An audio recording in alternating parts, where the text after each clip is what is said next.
If you have any woman at all in your life, be it your wife, your girlfriend, your sister, your mom, please watch to the end.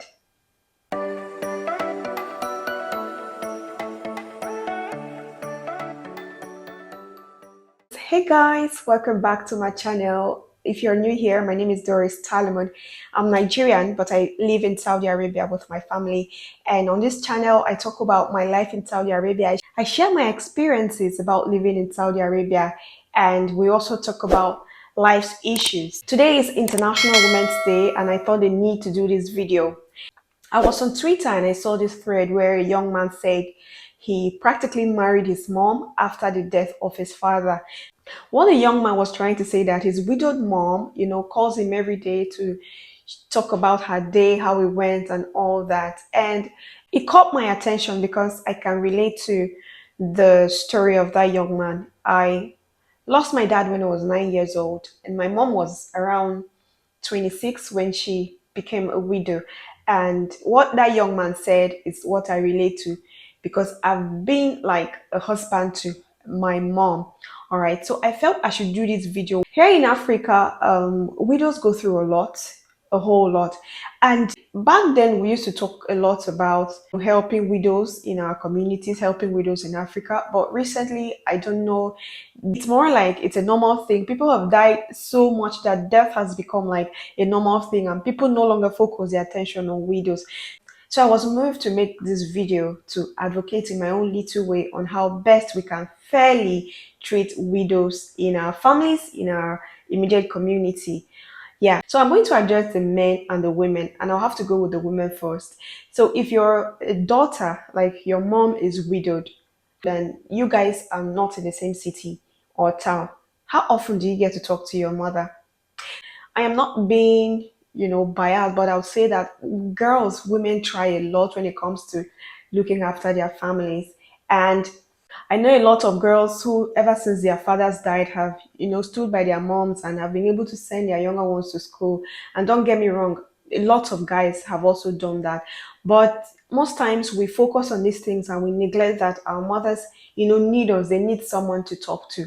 So I'm here to appeal to you daughters to learn to, reach out to your moms and be the husband that they do not have.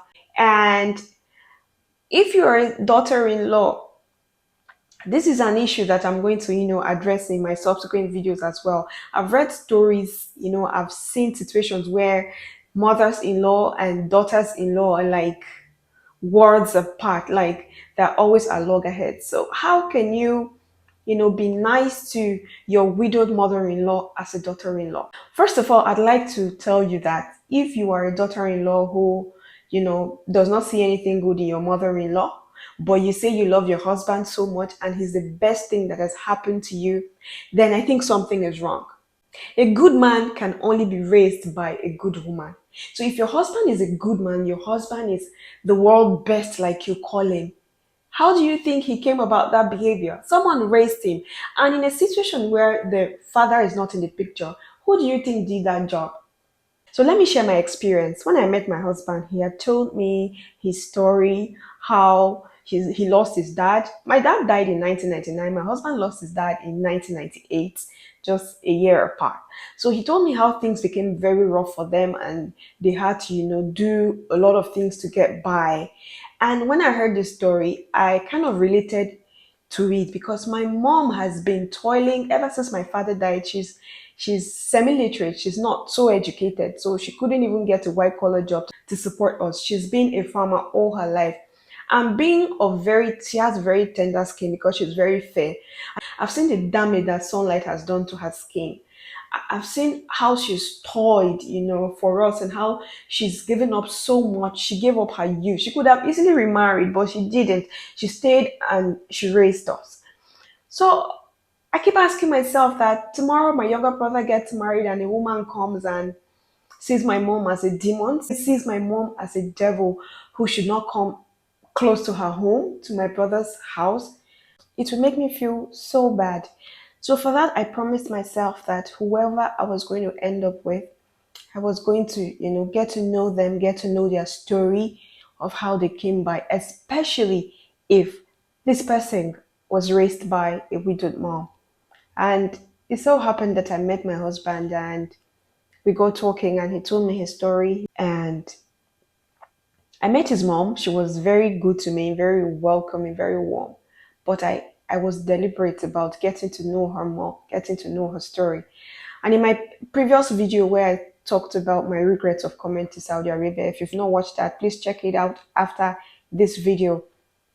I narrated where she normally came to spend weekends with us, and on one of those weekends, my husband was not around, and we spent the night, talking about our growing up childhood experiences. And we were on it for so long, and we spoke so much about it that both of us just started crying. It was so funny, but on that day, my mother-in-law told me that she was never going to let anyone make me cry. If I call my mother-in-law on the phone and cry without saying a word, believe me, she's coming to Saudi Arabia. So that's how deliberate I was about building my relationship with her. And what I did was, asked questions about, after her husband's death, how was it? How and she told me so much. There were things she told me that my husband does not know about, his sister does not know about. So I got to know that there were other sacrifices she had made for them that she could not even tell them because it was going to make them feel bad. But I got to know them because I was deliberate in getting to know her, getting to know her story. And that helped me a lot in appreciating her. So I cannot look at my mother-in-law in the eye because I know what she's been through in trying to raise my husband to be who he is today. So, as a lady who is married into a family or who intends to marry into a family, and especially a family where it's just the matriarch that is alive, it's just the mother, the father has passed away, please, when you get into that family, be good to that widow. I pray that you're good to her, no matter how unbearable she is. I know that some mothers-in-law, there is nothing you can do to please them. There are women who are difficult like that. And a lady once said that mothers-in-law are like viruses. I just laugh and I say, even viruses, you have, medications that could suppress them. Get to know her weak points. Get to know your intended mother-in-law's weak points or your mother-in-law's weak points, and that will be it. You will win her forever. Even if she doesn't warm up to you, you have to understand. Like, for instance, I have a son, Luto. I'm so attached to him. And if someone comes close to him, someone just comes out of the blues and, is around him, hovering around him, I'll be suspicious at first. It's just nature. I know you have sons and you intend for them to get married, so put yourself in your mother-in-law's shoe. How are you going to feel if you were in her shoe? So when you do that, you would understand why sometimes they can be unbearable. But if you get to know them, you study them, you get to know their weaknesses, you would, they'll become your besties for life, okay? And once you have your mother-in-law on your side, you guys are going to be a team of, three people doing great things together. So don't be, that daughter-in-law who, just loves the husband but not who raised the husband, okay?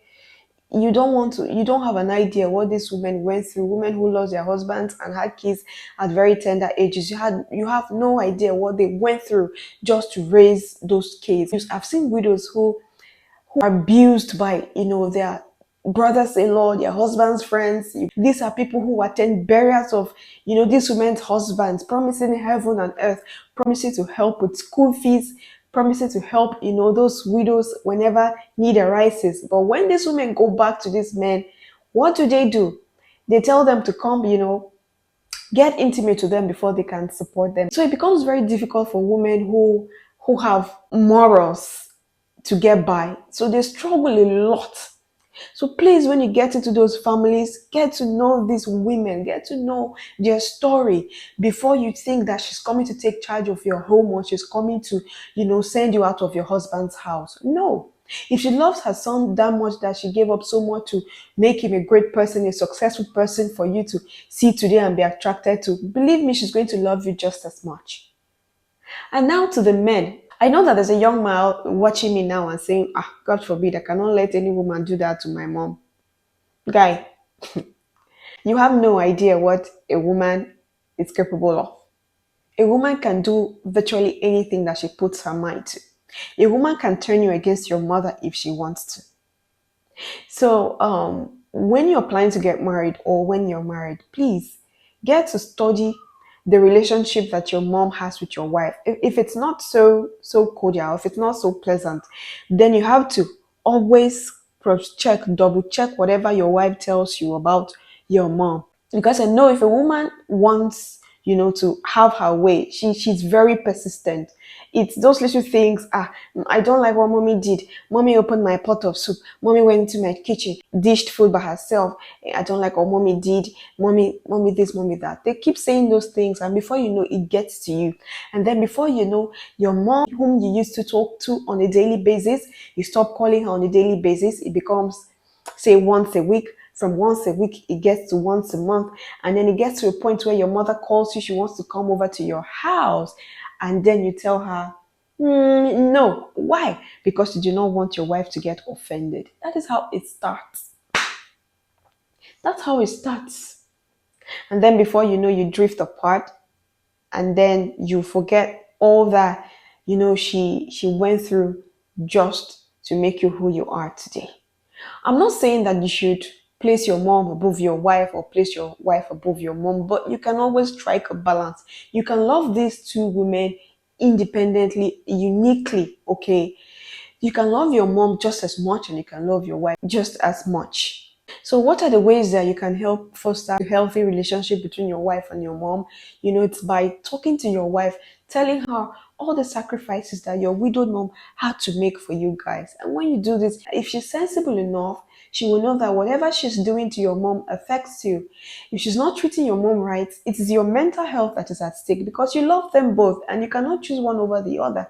So, you have to try to talk to her. There is nothing you can do. You cannot beat your wife. You can't.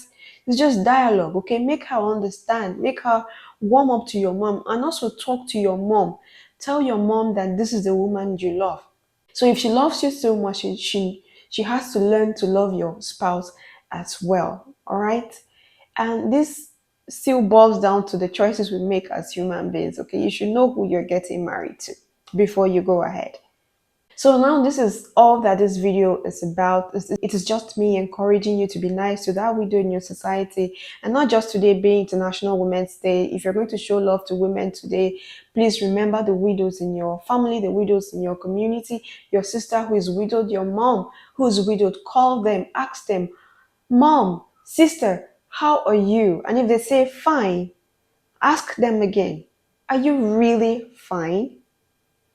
Believe me, this goes a long way. Knowing that someone cares about them, someone cares about how they feel means so much to these women. They are so lonely, especially those who've hinged, their lives around, their children. It gets very, very lonely. Some widows were able to pick up the pieces of their lives after the death of their husbands to get up, build a life for themselves, but not all women. Some were buried with their husbands emotionally. My mom is a clear case. She was buried with my dad, and her life is just about us, the kids, and nothing more. And there are many women in our societies like that. So please, if do the best you can for them, show them love, show them you care. After this video, call your mom who's a widow, call your sister who's a widow, call a neighbor whom you know is a widow. Ask them how they're faring and just check up on them. And you can do that, once in a while. It's a very good thing. My prayer is always that God should bless me so I can touch the lives of widows around me. Anytime I see a widow, I see my mom through them. And while we can never replace their husbands in their lives, we can do a little, to ease the pains that they feel every night that they lay in bed alone in the cold. That is the best that we can do. I don't know if you found this video useful. If you did, please, can we have a discussion below? Can you tell me about the women in your life and how you show them that you care about them? Thank you so much for watching this video. Thank you for all the love that you've shown me so far. We hit 100 subscribers and I'm really grateful to you guys. I couldn't have done this without you guys, okay? You guys are amazing and I'm really happy that you're supporting me on this journey. Please keep supporting me. Give this video a thumbs up if you found it useful, and don't forget to share it with your friends and family, and most importantly, do not forget to subscribe to my channel after this video. All right, please send my channel link to your friends and family to also subscribe as well. It will really boost my morale to continue to make more videos for you. Thank you so much, and don't forget to also check out my other videos. Thank you so much for watching this far. And I'm saying happy International Women's Day to all the beautiful women all around the world, okay? I will see you in my next video. Thank you so much.